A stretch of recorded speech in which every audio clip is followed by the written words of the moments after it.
Hi, it's Cam at Premier Property, and joining me is Ambarish. Hello. And we are just about to go into our new project together. So this is part of the Premier Property 57 Club, and we're going to share with you lots of hints, tips, ways, and things that we're doing. And hopefully you can take some inspiration from this. And of course, if you're not already doing them yourself, you can do these yourself. Of course, definitely. Hi, Paul.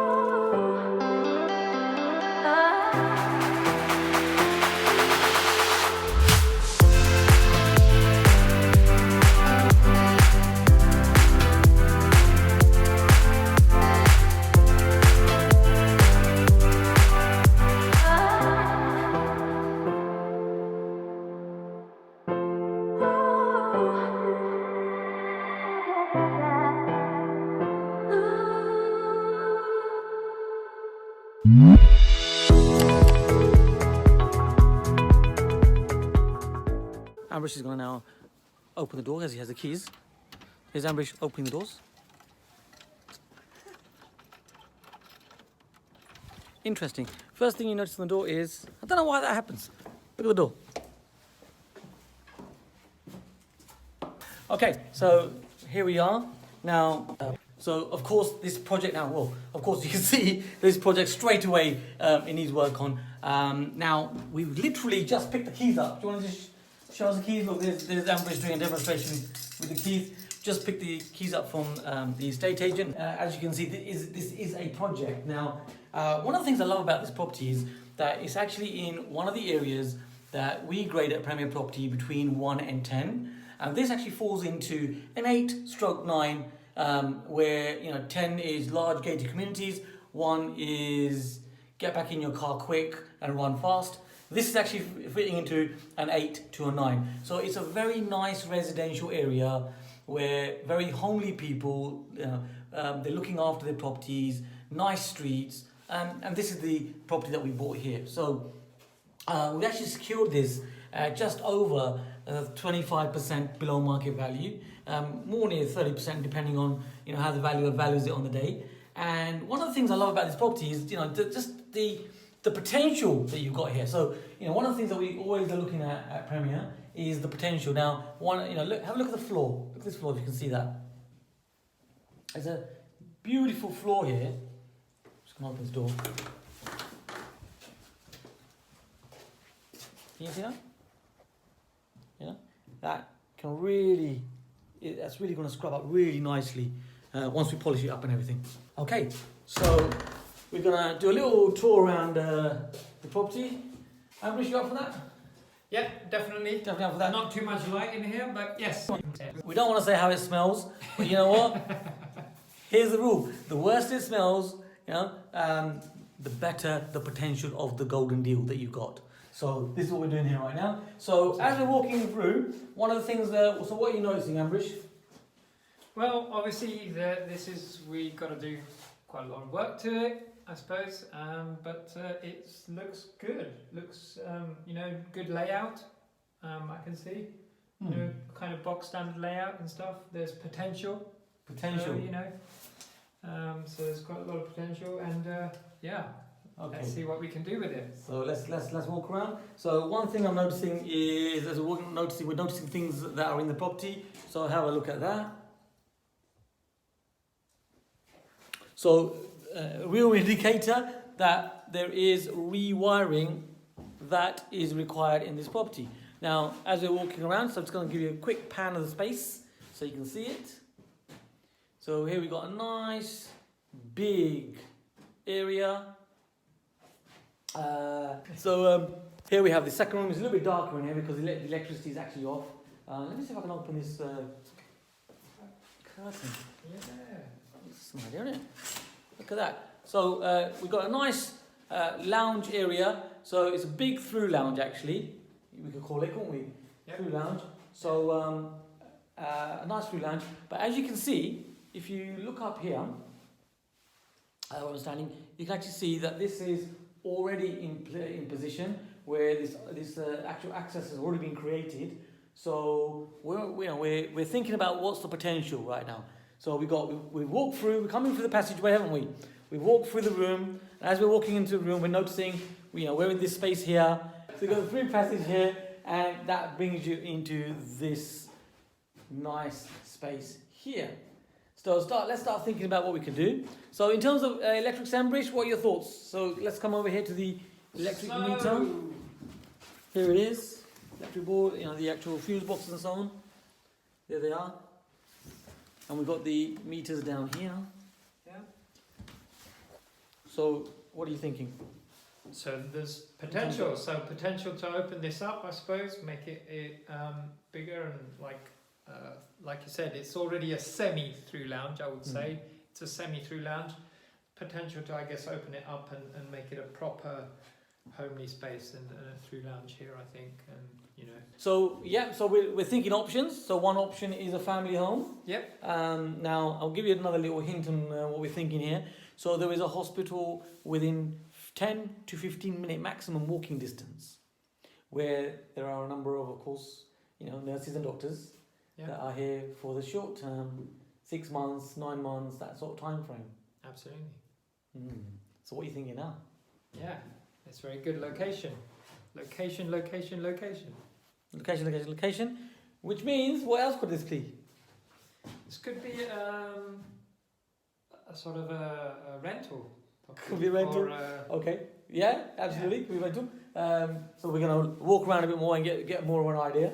Yeah, absolutely. So we're going to rent it out. Yeah, we're going to rent it. Now, look at that. Doesn't that look drastic? Look at that. Drastic.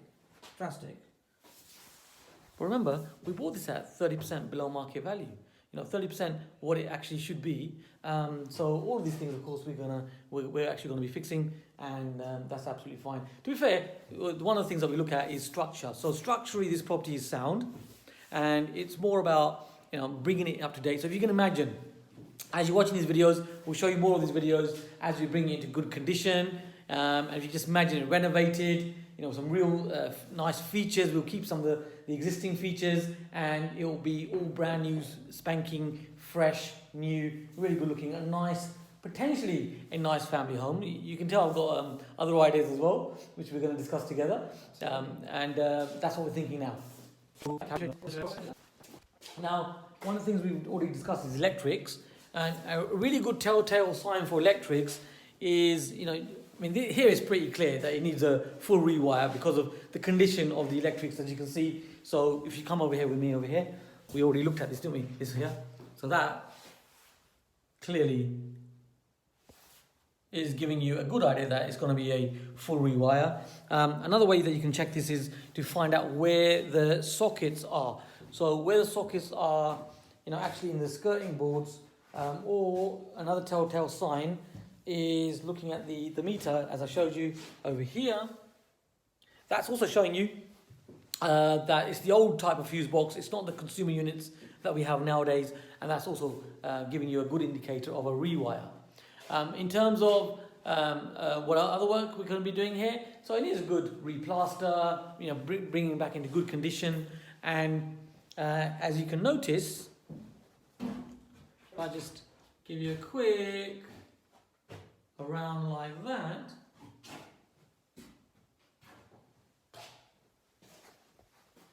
so what can you notice? What's missing? So Ambarish, what's missing, my friend, in all this? What are you noticing? What's missing? What's missing in these rooms? What's the major thing that's missing when it comes to winter? Oh, insulation or Insulation flooring, could be. yeah, or heaters. Heaters. Central heating. Yes, there's no central heating here, so we need central heating. So that's one that comes up straight away. It's got damp in this property, but damp can always be fixed, and we're going to get a good damp course here. Yep. To make sure that that's all done properly, and we've got guarantees for that and so on. So that we're there. So we're moving. So what did you notice in the kitchen then, Ambarish? Yeah. Let's move on.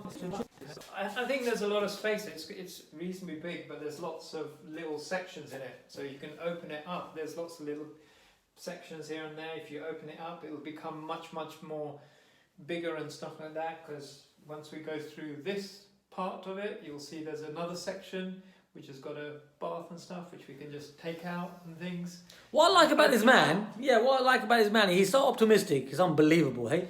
Yeah, I mean, you know, You have to be. it's great. Yeah, so we're being optimistic. Optimistic is great. Yeah, so we could move all these things. That is doable. However, we're also thinking about capital expenditure. Yes, so it depends. Yes, So I think there has to be a balance. There has to be a balance, as the optimistic gentleman over here. Yes. Okay, lovely. So we've got a kitchen area. But you're quite right. There's a lot of potential, and over here, if you follow me this way,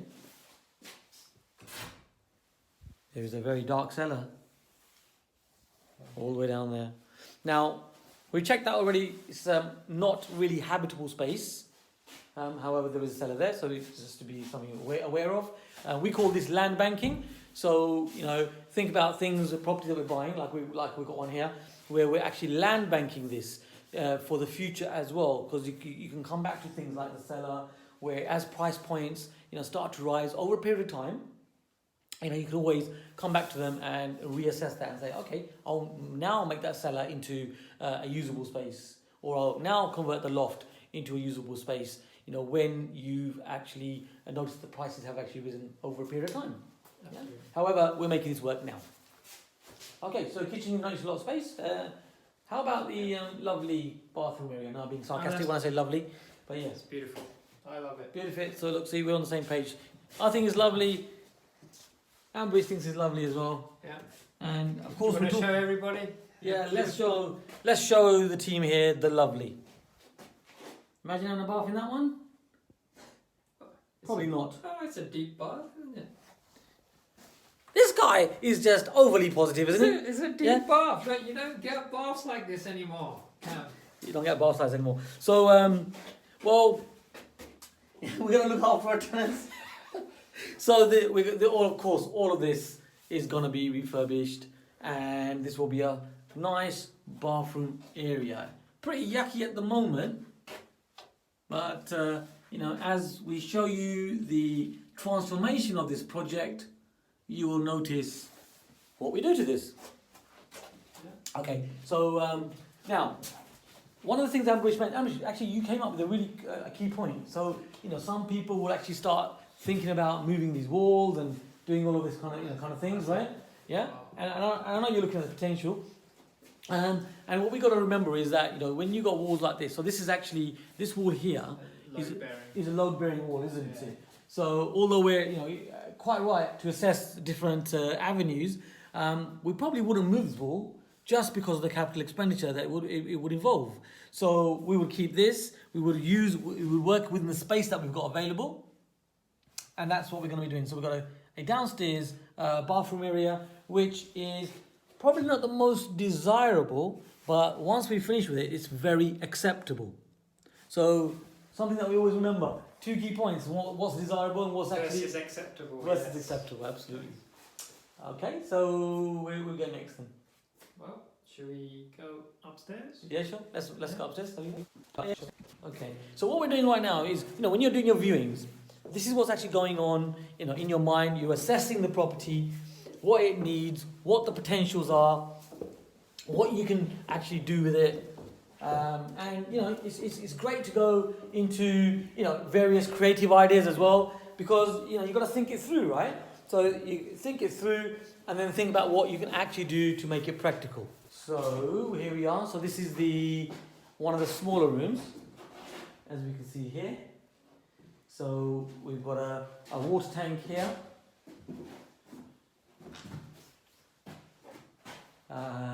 Which of course all of this is coming out, it's going to be gutted out, so we have a nice space.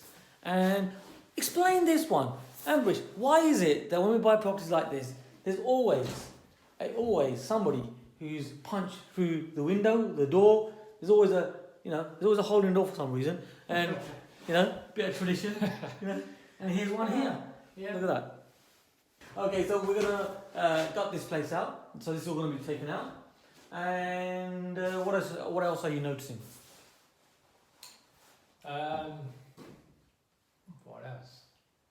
Well, like you said, I'm going to gut this place out. Yeah. I think probably maybe the windows as well. Yeah, so Rotting away. windows are definitely going to be coming out, and going in is going to be new double glazing. So that's happening. So that's there. Have a little look at the garden there, the area at the back there.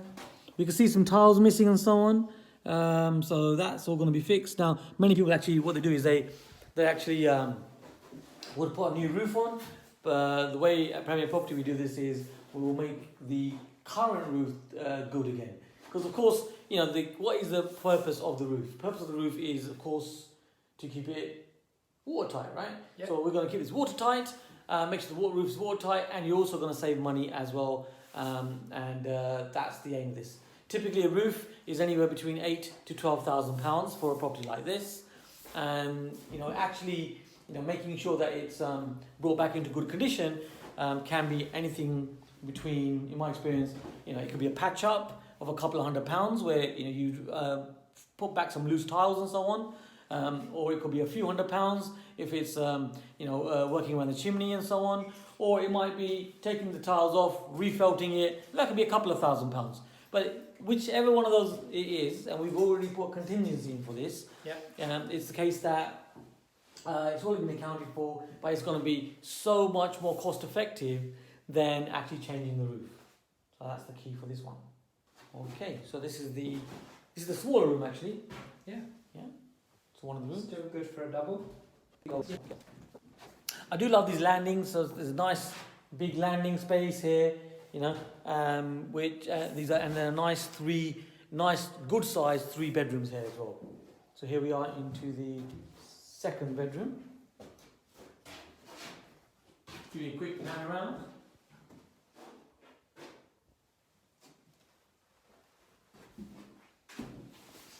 So here we are looking out the window. So your neighbours also give you a very good indicator. So what are your thoughts about the neighbours, Ambarish, in terms of what you can see? Well, their garden's quite nice, isn't it?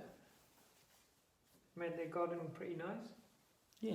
Although it's on different levels, Mm-hmm. you can see. But yeah, get some ideas for the garden. Get some ideas for the garden. People that are house proud. Great, good neighbourhood. This is the kind of place that we're in right now. Mm-hmm. So we've got a second room here, and we're going to now take you into the master bedroom. Over to you. Comments, questions, ideas, thoughts. Well, the master bedroom's a good size, isn't it? These are old traditional houses, brick walls, so good sized rooms, I suppose. Yeah, and you can. Look at this wallpaper. Are we keeping it, Cam? If you want to, business partner, look at this wallpaper. It's proper 1970s, that isn't it? If it's not 1960s, 1970s. Lovely. So we've looked at the area. Yeah. We've had a look at the space that we've got here. So when we came in, you were thinking about a family house. Now we know there's a hospital like within 15 minutes walking distance. Yeah. So what are you thinking now? Well, rental, obviously. Rental. Yeah. Oh, so one of the things that this works really well for this type of property works really well is also houses of multiple occupancy, HMOs. So this, we call it at Family Property an under the radar HMO. So what does that mean, under the radar HMO? So here, as you notice, we've got 1, 2, 3 bedrooms upstairs. Downstairs, we've got the lounge area, which we can actually make into a 4th bedroom. So we could have 4 tenants in here, which would mean not a lot of licensing, to be fair. It won't require licensing. And it's a very easily managed 4-bedroom HMO that you can create this into, knowing this. Yes. So we're thinking, one, as Ambarish said quite rightly, is a rental. So one thing we're thinking is to rent it out as a family. Another thing that I'm sharing is, Key worker rental. That's absolutely right, 100%. Yeah. So we're on the same page. So second option could be key workers, and the yields typically we're going to get for families here is around 7%, and when it comes to key workers and HMOs, we're getting a yield of anywhere between 12 to 14%. Now, the great thing is when it comes to the work, the work is going to be more or less the same. In terms of, because this is the advantage of properties like this, where we've got so much work to do anyway, the whole place needs a refurbishment anyway. What does it matter?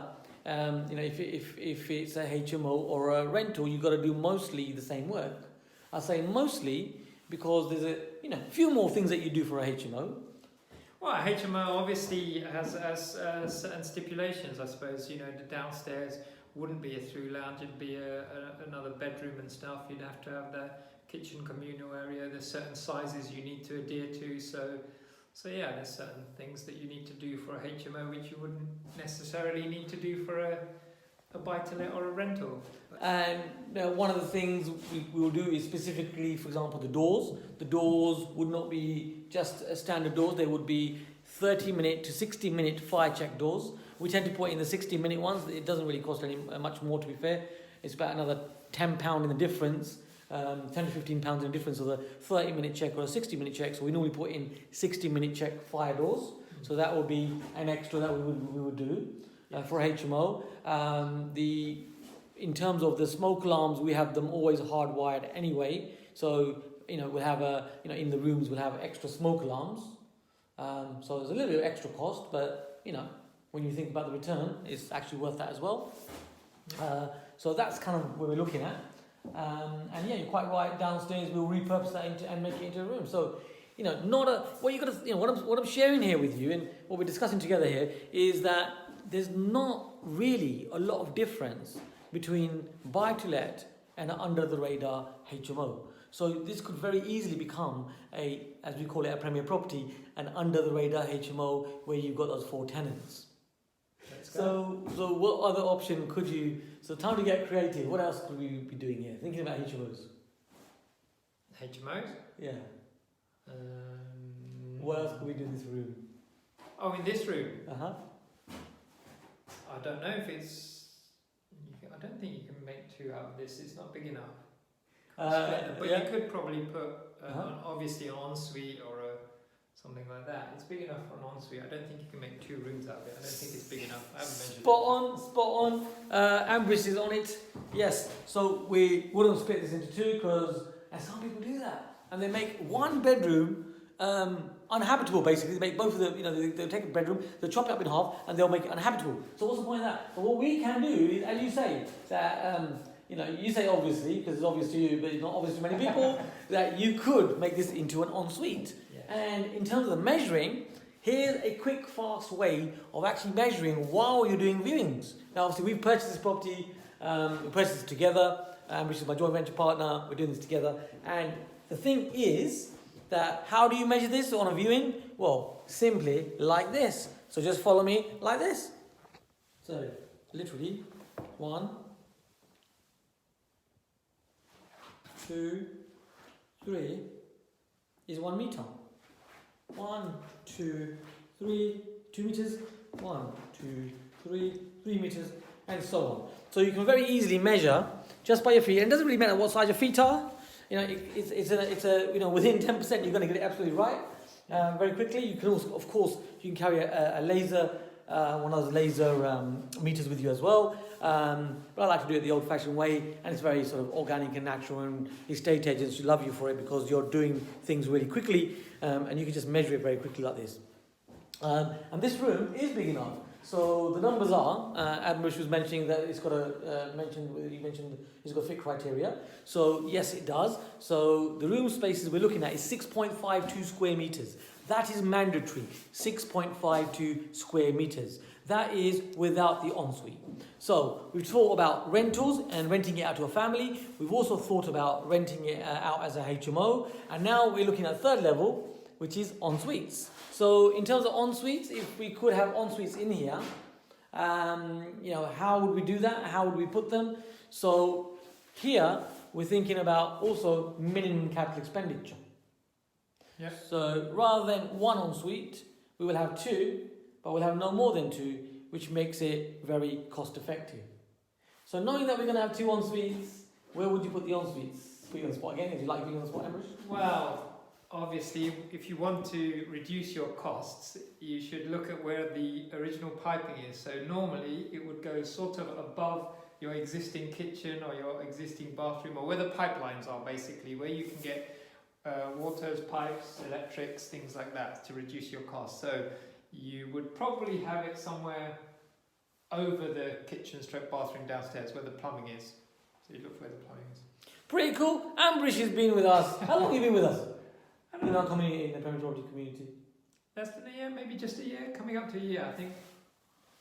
Thank God he's been picking it all up. Look at this. Yeah, pretty cool. So, yes, 100% right.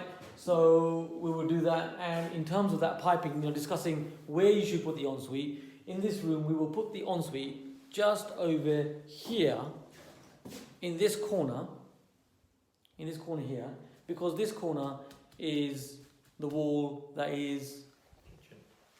The kitchen downstairs. Yeah, it's towards the kitchen, and also on the other side of the wall can be room. Yeah, there's another room, of course. So you can have two ensuites. Absolutely, and you're quite right. The pipe works really well. Yes. So start thinking about things like that. Start thinking about drainage. So with 2 ensuites, we wouldn't need any more drainage. So which means that saves a lot of money. That also means that we don't need building control for that.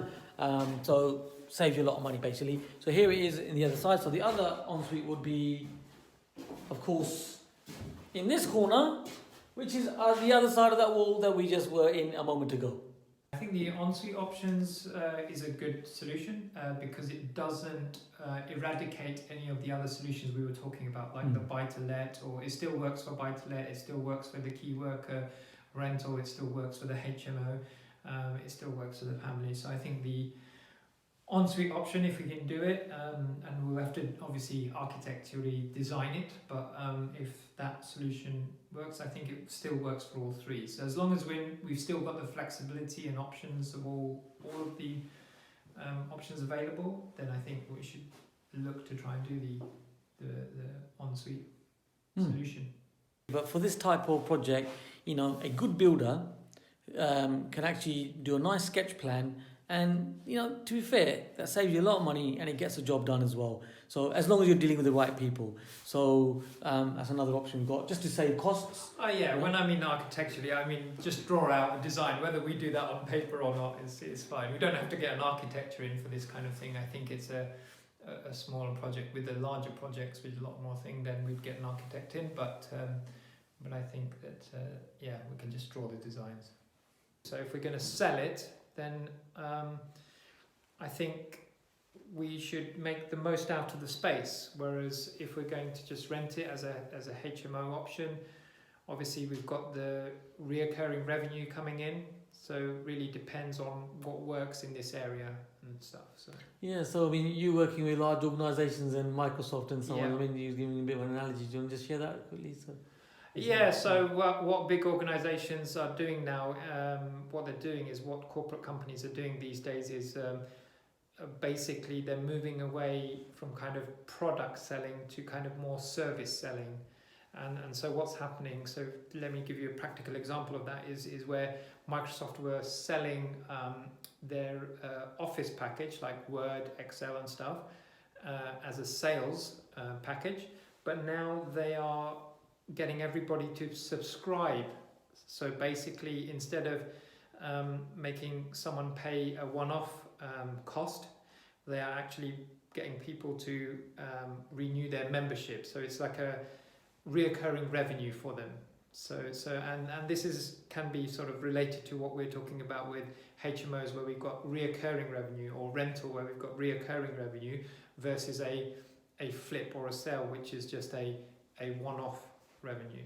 So yeah, I think that's a great idea. Listen to Ambarish saying that, coming from his professional background.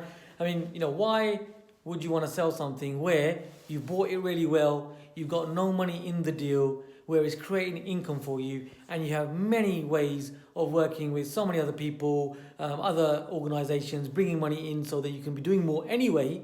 Why would you want to sell? Something to think about, right? absolutely.